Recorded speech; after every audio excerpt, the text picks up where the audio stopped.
आज सोचने लगी मैं जाऊं तो कैसे जाऊं, मेरे मायके में इतना बड़ा यज्ञ हो रहा है, यदि मैं नहीं जाती हूँ तो कैसे मैं सबको देख पाऊंगी। जब से मेरा विवाह हुआ है तब से मैं अपने मायके नहीं गई हूँ।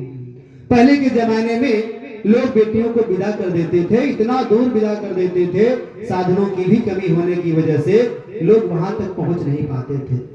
कहते थे बेटिया अब मायके को भूल जाओ आज से ही। कैसी ये बेटियां हैं, धन्य है माताएं, धन्य है बेटियां, जन्मती कहाँ है पलती बढ़ती कहाँ है। कह रहे हैं, माँ कहती है चलती हूँ बाबा से, प्रार्थना करती हूँ स्वामी से। भोलेनाथ मुस्कुराते हुए बैठे हैं, ध्यान लगाए हुए।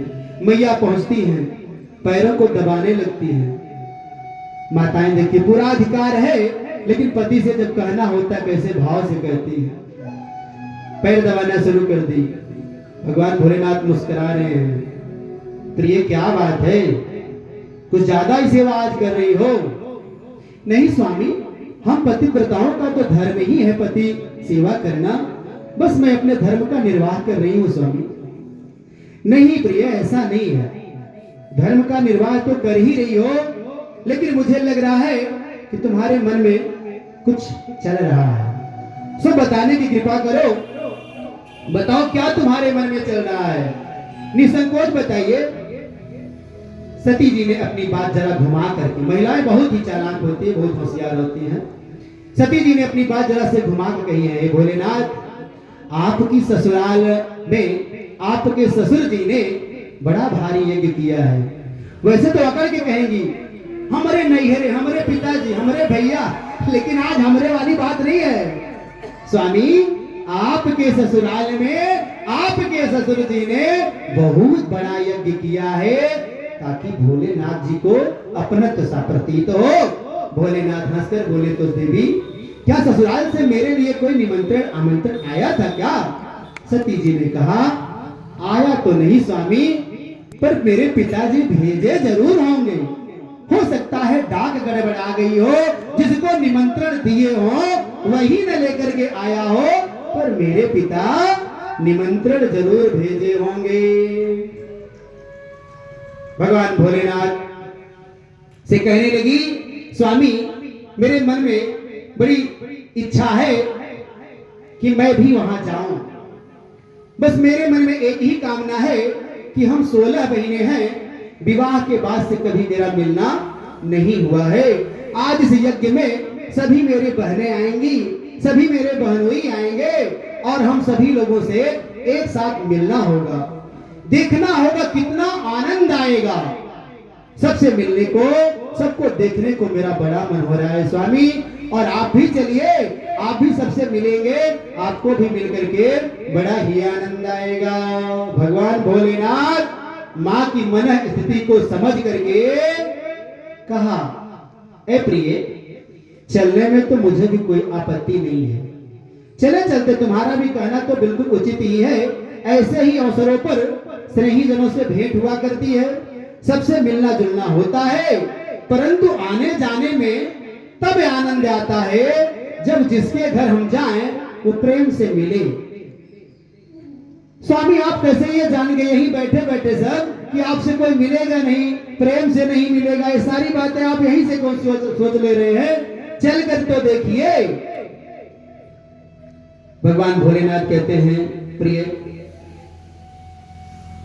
रामचरितमानस में भी तुलसीदास जी ने लिख दिया है, ऐसे स्थानों पर नहीं जाना चाहिए जहां आवत ही हर से नहीं और नैनन नहीं सने।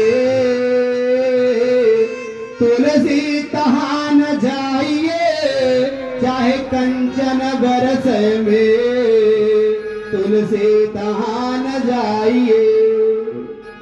देवी जी बोली, ए प्रभु आप चलिए तो सही। कैसे सब यही से सोच लिए। प्रभु भगवान भोलेनाथ जी को आज मैया को वह प्रसंग सुनाना ही पड़ गया जो अब तक सती जी से छुपा कर रखे थे। भगवान भोलेनाथ ने पूरा वृत्तांत तो उनके पिता दक्ष की स्वागत समारोह में हुए अपमान को सुना दिया। बोले मैं तो सह गया प्रिय, लेकिन मैं तुम्हारे स्वभाव से परिचित हूं, तुम नहीं सह पाओगी। और पीड़ा, अपमान की पीड़ा मृत्यु से भी भयानक होती है, जो तुमसे सही नहीं जाएगी। इसलिए मेरी बात मानो, वहां बिल्कुल मत जाना, क्योंकि वहां जाने में तुम्हारा किसी प्रकार से भला होने वाला नहीं है। पर सती जी आग्रह अब भी उनका शांत नहीं हुआ।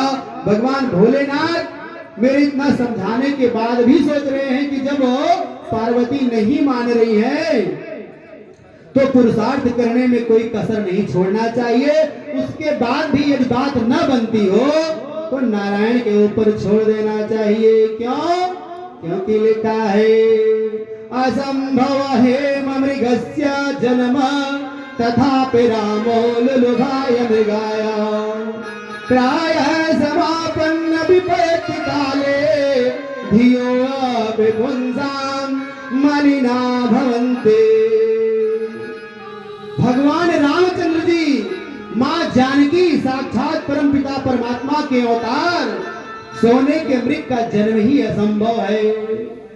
फिर भी माता जानकी और पुरुषोत्तम राम उस पर लुभा गए, क्योंकि आपत्ति काल आने के बाद बुद्धिमानों की बुद्धि भी मलिन हो जाती है। सो देवी कहती है पिता भवन उत्सव परमा जो प्रभु आयसु तो मैं जाऊं कृपायतन सादर देखन सो।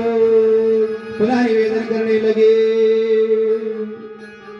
बुद्ध कहते हैं शिव जी से बोली है पार्वती